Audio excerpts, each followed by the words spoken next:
Hello friends, তোমরা কেমন আছো? আশা করি খুব ভালো আছো। আমি কাবেরী। তো তোমাদেরকে আজকে একটা ব্লগ শেয়ার করব। এখন বাজে 7টা। তো আমরা যাব একজনের বাড়িতে, সেখানে স্ট্যান্ডিং করতে। তো কতটা কি তোমাদেরকে শেয়ার করতে পারছি, তো তোমরা এই ভিডিওটা দেখতে থাকো শেষ পর্যন্ত। চলো, বাই, টাটা। এই হচ্ছে ব্যাগের ভিতরে স্ট্যান্ডিং ক্রিম যা যা লাগবে পুড়ে নেব। পুড়ে নিচ্ছি। তো জানো লরিয়াল পুড়ে নেব। ট্রিক্সের আর হচ্ছে ম্যাট্রিক্স, তিনটে নিয়ে যাচ্ছি, যে যেটা করতে পারে, মানে যেটা তার পছন্দ।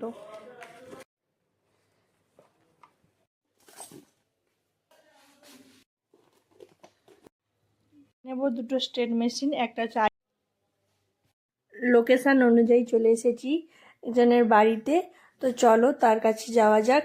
এই হচ্ছে আমাদের ক্লায়েন্ট। ওর হেয়ারটা দেখো পুরো রাফ হয়ে আছে, তো পুরো চিটচিটে ভালো একটু স্মুথলি চাইছে। তো প্রথমে হেয়ারটাকে ওয়াশ করে নেব। হেয়ার ওয়াশ করার ভিডিওটা আমি নিতে পারিনি। তো হেয়ার ওয়াশ করে নিয়ে এসে স্ট্রেটনিং ক্রিম, 1 নম্বর স্ট্রেটনিং ক্রিম লাগাবো। সেকশন নিয়ে স্ট্রেটনিং ক্রিম লাগাবো যাতে ক্যালফে না লাগে। 1 ইঞ্চি ছেড়ে আমি স্ট্রেটনিং ক্রিমটা লাগাবো। স্ট্রেটনিং ক্রিমটা লাগিয়ে আমি 20 থেকে 30 মিনিট রেখে দেবো ক্রিমটা কিছুক্ষণ ওর মাথায়। রাখার পর 30 মিনিট পর ওয়াশ করে আমি পুরো হেয়ারটাকে ড্রাই করে নেব। 100% ড্রাই করে নেব, কোনো ভিজে ভাব যেন না থাকে। পুরো হেয়ারটাকে ড্রাই করে নেব।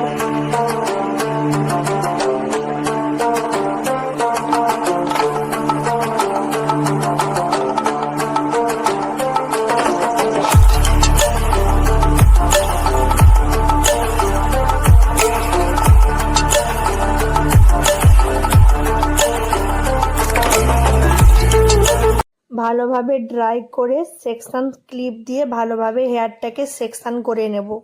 সেকশন করার পর আয়রন করব। আইকনিক মেশিন দিয়ে আয়রন করব। স্ট্রেট মেশিন মানে স্ট্রেট করব হেয়ারটাকে ভালোভাবে, ক্যালফে না লেগে।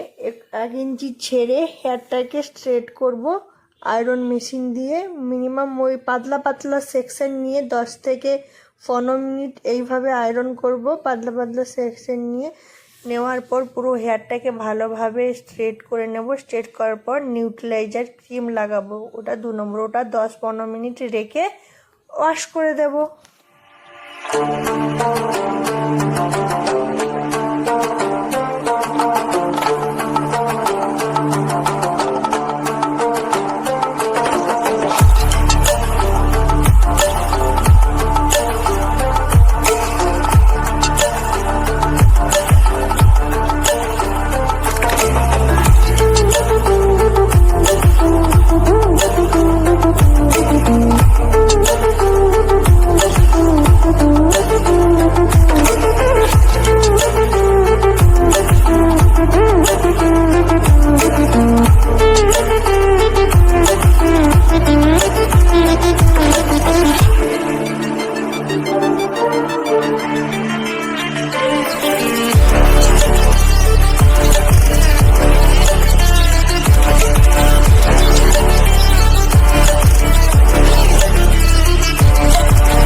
লাইক, কমেন্ট, শেয়ার করে দাও। আর তোমাদের ভালোবাসার জন্য আমি এরকম ভালো ভালো ভিডিও নিয়ে আসতে পারি। টাটা, ভালো থেকো সবাই।